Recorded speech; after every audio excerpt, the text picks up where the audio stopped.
بسم اللہ الرحمن الرحیم۔ السلام علیکم ناظرین، نماز جمعہ کے دوران پاکستان تحریک انصاف کے فردوس شمیم نقوی کی جانب سے ثانیہ تیز گام کے شہداء کے لیے توہین آمیز کلمات ادا کرنے پر میر پور خاص کی عوام نے ان کو اور ان کے ساتھیوں کو بے عزت اور دھکے مار کر مسجد سے باہر نکال دیا۔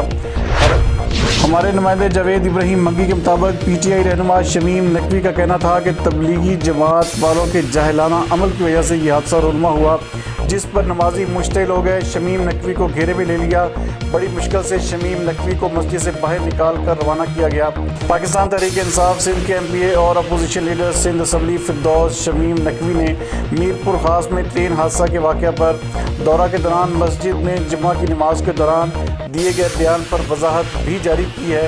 ان کا کہنا ہے کہ غلط فہمی میں جن کی بھی دل آزاری ہوئی ان کے ورثہ سے معذرت خواہ ہے۔ مزید ان کا کیا کہنا تھا، آئیے دیکھتے ہیں جاوید ابراہیم منگی کی یہ رپورٹ۔ آج مسجد میں گیا اور میں نے تعزیت کی میر پور خاص واقعے کے اوپر ثانیہ کو، اور میں نے اپنے معاشرے کے اندر جو ایک خرابی تھی اس کا ذکر کیا، اور وہ میں سمجھتا ہوں کہ وہ میرے رسول کی تعلیمات میں سے ہے کہ علم کی روشنی بڑھاؤ تو ظلمت ختم ہوگی، ظلمت بھی ختم ہوگی، ظلم بھی ختم ہوگی۔ میں نے دوسری بات جو کہی، جو کہ شاید بہتر الفاظ میں کہہ دیتا تو وہ بہتر تھا، وہ سلنڈر کا ذکر تھا جس کی وجہ سے یہ جانے گئی۔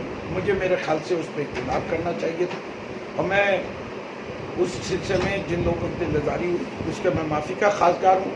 مقصد وہ نہیں تھا، مقصد دراصل یہ تھا کہ ہمیں اپنے معاشرے کے اندر ہر کسی کو پہلے جانی لوگوں کی جانوں کے تحفظ کی طرف توجہ دینی چاہیے، اور سچ بولنے میں اور حق بات کہنے میں اور برے کام سے روکنے میں کوئی ہچکچاہٹ نہیں ہونی چاہیے۔ معاشرے میں اس کام کی ترویج ہونی چاہیے کہ زیادہ سے زیادہ لوگ یہ کام کر سکیں۔ آخر میں پھر میں میر پور خاص کے تمام لوگوں سے تعزیت کرنا چاہتا ہوں۔ بہت بڑا ثانیہ ہوا، اور میں سمجھتا ہوں اس کی پوری انکوائری ہونی چاہیے، اور اگر یہ الیکٹریکل سرکٹ کی وجہ سے تو ریلوے کے لوگوں کو نہیں چھوڑا جانا چاہیے، اور اگر یہ ایک حادثہ تھا تو میں سمجھتا ہوں کہ اس حادثے کے لیے ہمیں اس سے سبق سیکھ کے آئندہ احتیاطی تدابیر کریں۔